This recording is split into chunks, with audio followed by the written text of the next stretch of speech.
इस बार बंदूक से निकली गोली अपना निशाना नहीं चूकेगी। ट्रंप, तुम अब की बार जिंदा नहीं बचोगे। बुधवार की सुबह तेहरान से निकला एक वीडियो प्रसारण सिर्फ प्रसारण नहीं था, बल्कि एक सख्त चेतावनी की तरह दुनिया के सामने आया। कैमरे पर कोई हथियार नहीं था, लेकिन शब्दों में बारूद भरा हुआ था। ईरानी सरकारी टेलीविजन पर दिखी अमेरिकी राष्ट्रपति डोनाल्ड ट्रंप की तस्वीर और उसके साथ कहा गया एक वाक्य, इस बार गोली नहीं चूकेगी। वाशिंगटन से लेकर नई दिल्ली तक इस वाक्य ने बेचैनी बढ़ा दी है। ये संदेश ऐसे समय में आया है जब ईरान और अमेरिका के रिश्ते पहले से ही सबसे नाजुक दौर से गुजर रहे हैं। जिस तस्वीर को दिखाया गया वो साल 2024 की है। पेंसिल्वेनिया में चुनावी रैली के दौरान ट्रंप पर हुए हत्या के प्रयास के बाद की ये तस्वीर है। चारों ओर सीक्रेट सर्विस के एजेंट, अफरा तफरी और खतरे का एहसास। उसी तस्वीर को ईरानी टीवी पर दिखाकर जो बात कही गई उसे महज बयान नहीं माना जा सकता। ये एक इशारा था, एक याद दिलाने की कोशिश कि पुराने जख्म अभी भरे नहीं हैं। ये वीडियो तेहरान में एक सरकारी आयोजन के दौरान दिखाया गया।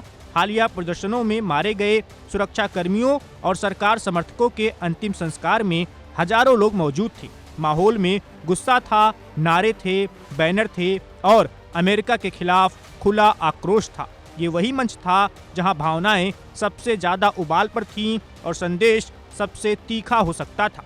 ईरान और ट्रंप के बीच ये तनाव नया नहीं है।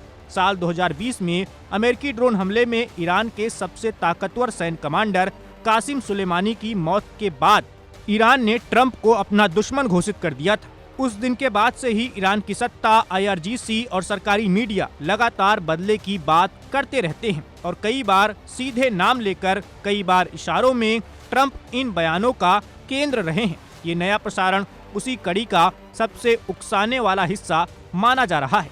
इस सब के पीछे ईरान के भीतर आग भी है। देश इस वक्त गंभीर आंतरिक संकट से गुजर रहा है। ईरानी मुद्रा रियाल रिकॉर्ड निचले स्तर पर पहुंच चुकी है। महंगाई, बेरोजगारी और आर्थिक बदहाली ने लोगों को सड़कों पर ला दिया है। जो आंदोलन पहले आर्थिक शिकायतों से शुरू हुआ था, वो अब राजनीतिक बदलाव की मांग में बदल चुका है।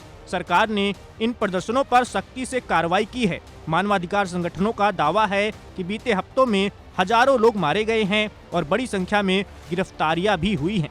इसी बीच ट्रंप की ओर से भी चेतावनी आई थी। उन्होंने कहा था, अगर ईरान ने प्रदर्शनकारियों को फांसी दी तो अमेरिका बेहद सख्त कदम उठाएगा। बुधवार को ट्रंप ने यह दावा भी किया कि ईरान ने फांसी पर रोक लगा दी है। हालांकि तेहरान की ओर से इस पर कोई साफ पुष्टि नहीं हो पाई है। बढ़ते खतरे को देखते हुए भारत ने भी कदम उठाया है। बुधवार को भारत सरकार ने ईरान में रह रहे अपने सभी नागरिकों को उपलब्ध साधनों से देश छोड़ने की सलाह दी है। छात्रों, तीर्थयात्रियों, व्यापारियों और पर्यटकों के लिए भारतीय दूतावास ने साफ कहा कि हालात तेजी से बिगड़ रहे हैं और ईरान की यात्रा से फिलहाल बचा जाए। ये सलाह सिर्फ कागजी औपचारिकता नहीं, बल्कि हालात की गंभीरता का संकेत है। अब सवाल यही है कि क्या ईरानी टीवी पर दिया गया संदेश सिर्फ मनोवैज्ञानिक दबाव बनाने की कोशिश है या फिर इसके पीछे कोई और इरादा छिपा हुआ है?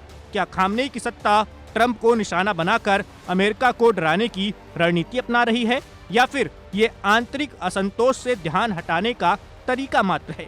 जवाब अभी धुंधले हैं, लेकिन इतना तो तय है कि तेहरान से उठी ये आवाज वाशिंगटन में अनसुनी नहीं की जाएगी।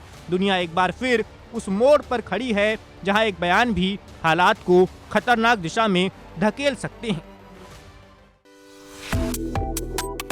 Subscribe to One India and never miss an update. Download the One India app now.